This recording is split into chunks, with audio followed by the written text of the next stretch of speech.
Hey everybody, this is Tim with the University of Vinyl. I'm back with another video today. And today I just wanted to kind of shine the spotlight on British synth-pop. I want to take a look at 5 albums and kind of trace the arc, the evolution from romantic, bubblegumish pop music to something a little more layered and a little more complicated. And I'm hoping to show that in the span of 5 albums. Now, when we talk about synth-pop, synth-pop is a subgenre of new wave. And we can split hairs and have arguments and conversations about how to classify all these different bands. I'm focusing on 5 bands that are really classically known as synth-pop bands.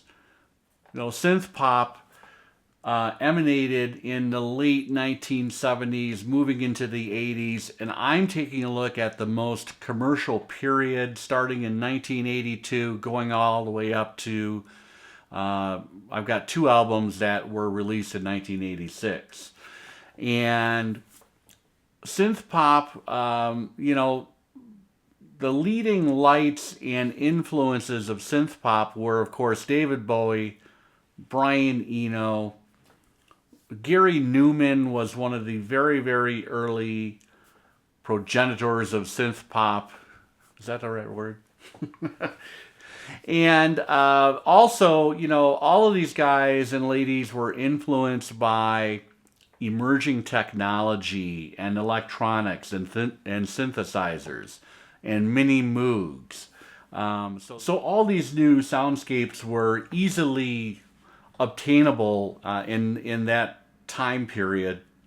And if you combine, you know, someone with the vision of Martin Fry from ABC and pair him with an incredible producer like Trevor Horn, what resulted was the Lexicon of Love. And I'm going to talk about that. I'm skipping ahead, but anyway, that's today. I want to take a kind of a close focus look at British synth-pop. I'm not including any American bands in this conversation today. I'm not saying that there were no American synth-pop bands. To the contrary, there were plenty of them. But I wanted to kind of keep the focus tight today on British synth-pop. Let's get started.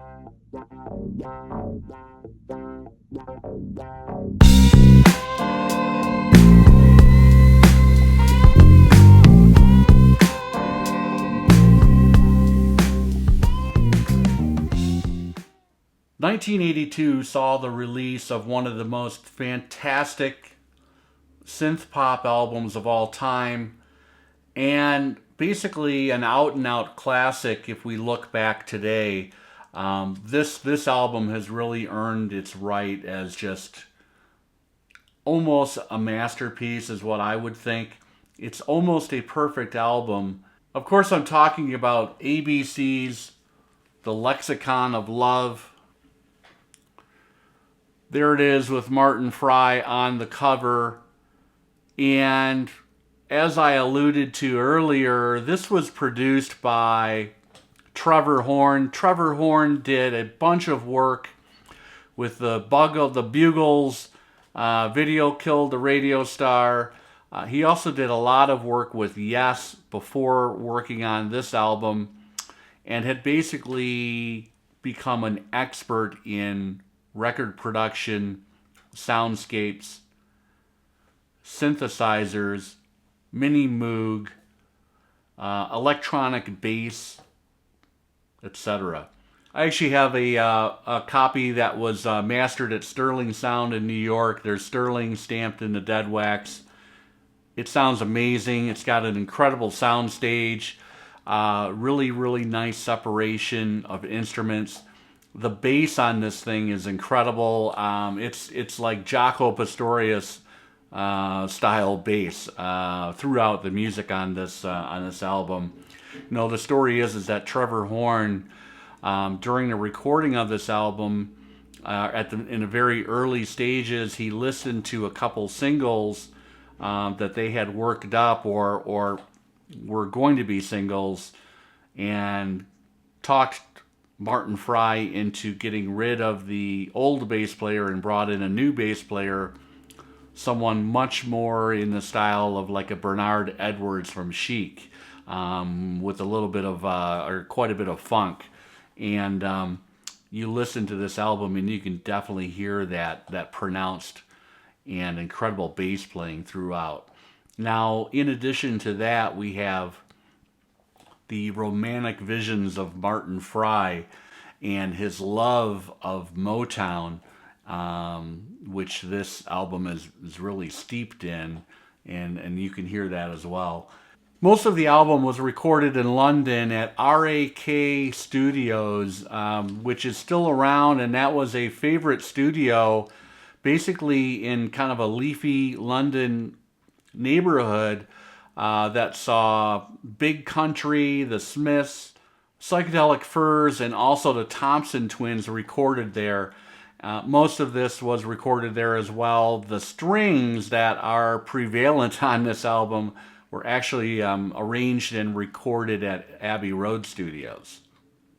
Like I said, this is almost a perfect album, but if I want to mention just a couple songs, first of all, side one, Show Me, is a really nice opener.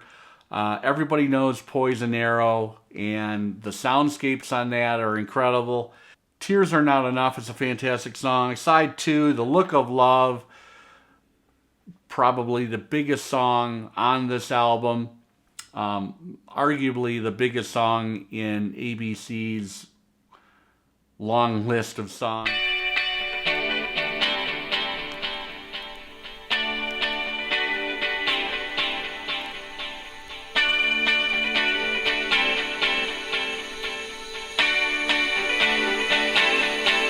I love Date Stamp. That really clean guitar with tons of reverb on it in the beginning of that song is incredible. One of the centerpiece songs on this album is basically situated in the center on side two, and that is All of My Heart. Gorgeous, gorgeous song. Great vocals by Martin Fry. Great instrumentation. Fantastic production. All of that combined with a great pressing. You can find this album for anywhere between $10 and $15 out there all day long, any day that you're out looking and digging, and this needs to be in your collection.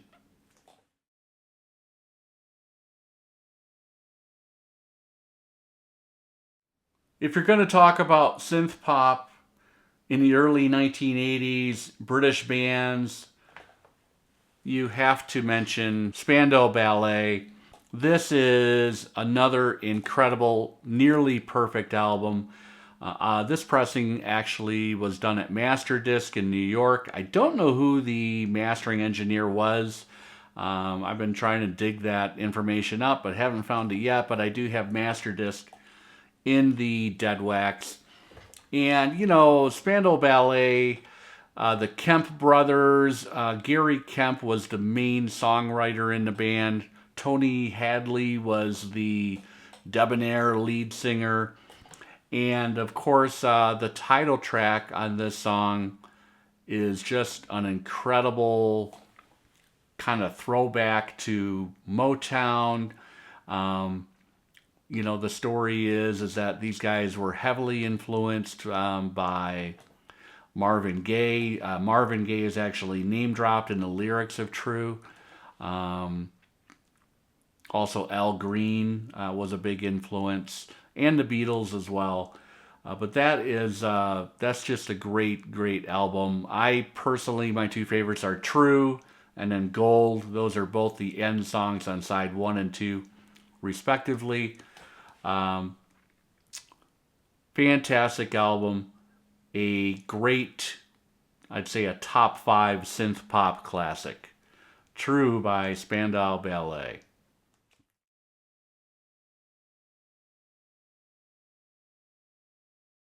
The next band I'm going to talk about had an incredible album which came out in 1981. That album's name was Dare.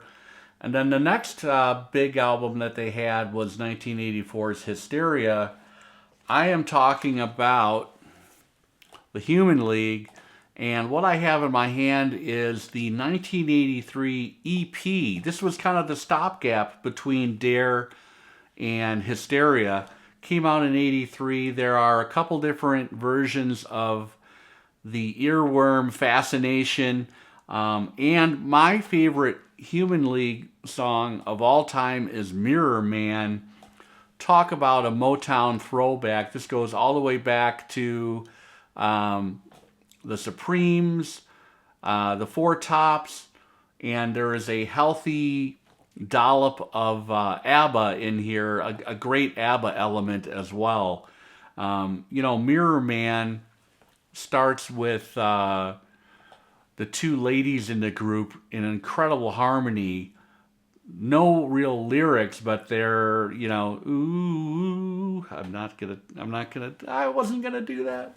Anyway, Mirror Man, an incredible song, a very, very confident vocal. It's got a certain swagger to it, sounds amazing. And this is my favorite Human League kind of recording. And who was Mirror Man actually about? Years later, we finally got the information that the song was written about Adam Ant. So that is Fascination by the Human League, the 1983 EP. All three of those bands could be classed as into another subgenre, kind of known as the New Romantics, these British synth-pop bands. A lot of them were looking back to Motown. There was a little bit of bubblegum pop involved. Very good dressers, a little bit of androgyny, but basically they were known as the New Romantics as well. Now, moving forward to 1986, we're entering a different period of time as far as synth-pop is concerned.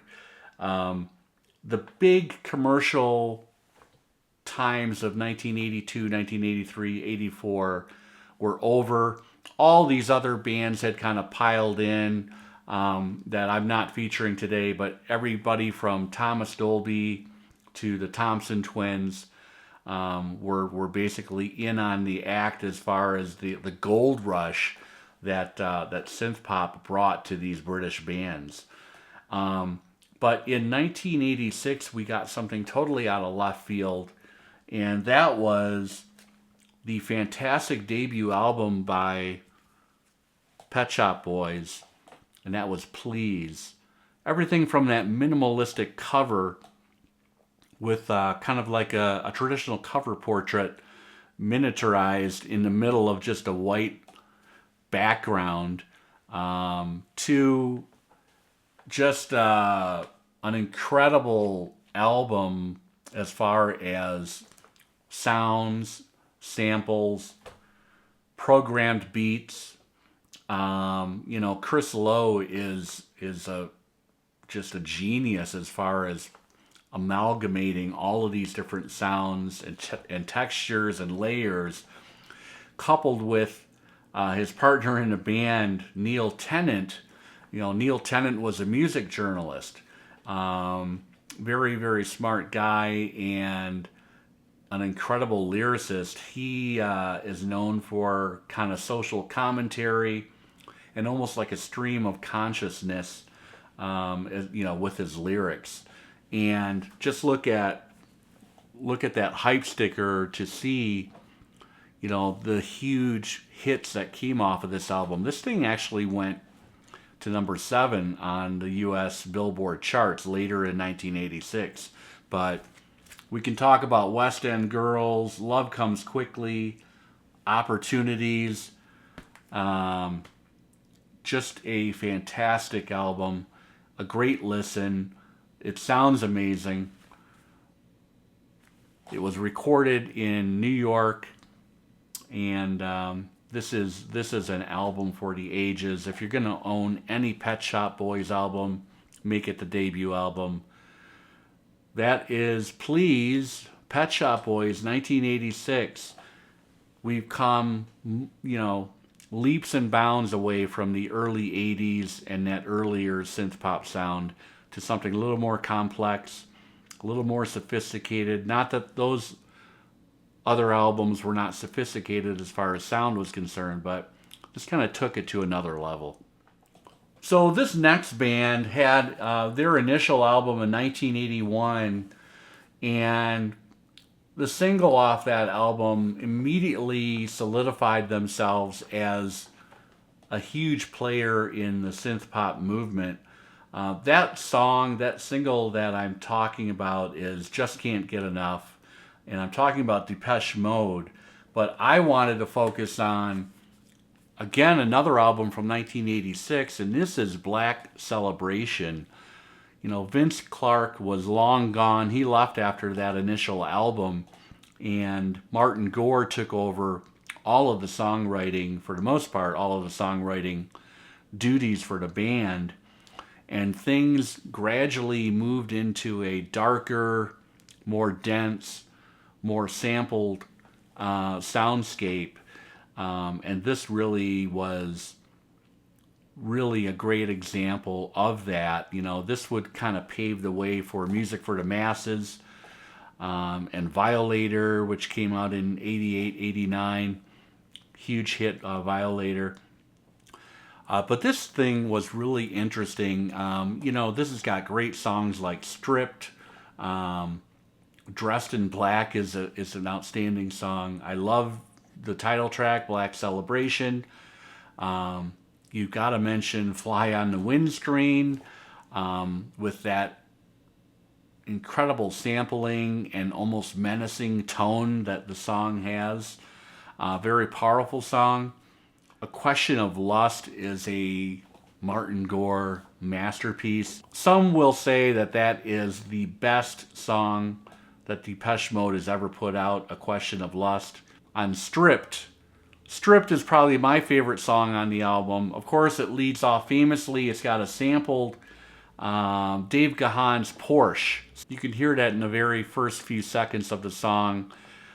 This is a Music on Vinyl reissue.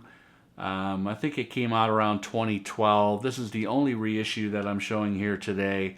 Everything else I had were original pressings. But this does sound very, very good. It's quite affordable. You can find it for $25, $30, and highly recommended. Really nice package. There is the back cover of Black Celebration. You know, the story behind this album is that look at the band at that point. The story with this is that, you know, Martin Gore had moved to Berlin, Germany, and Martin Gore, definitely influenced by Eno and Bowie and what they had done in Berlin. Gore was a night owl, so he was going out sampling the very diverse Berlin nightlife at that point in time. Also influenced heavily, as well as Martin Wilder, the whole industrial music scene that was coming out in Detroit and Chicago and Berlin. So you can hear elements of that all over Black Celebration as well. But, you know, to go from The Look of Love from ABC in 1982, 4 years later, to kind of a darker, dense, layered landscape that Depeche Mode's Black Celebration was, it's kind of an interesting arc as far as synth pop is concerned. And that's kind of what I wanted to kind of show today with these 5 albums. Hope everybody enjoyed it. I will be back soon with a new video, and if you have not subscribed, please subscribe. Please like the video if you liked what I'm talking about today.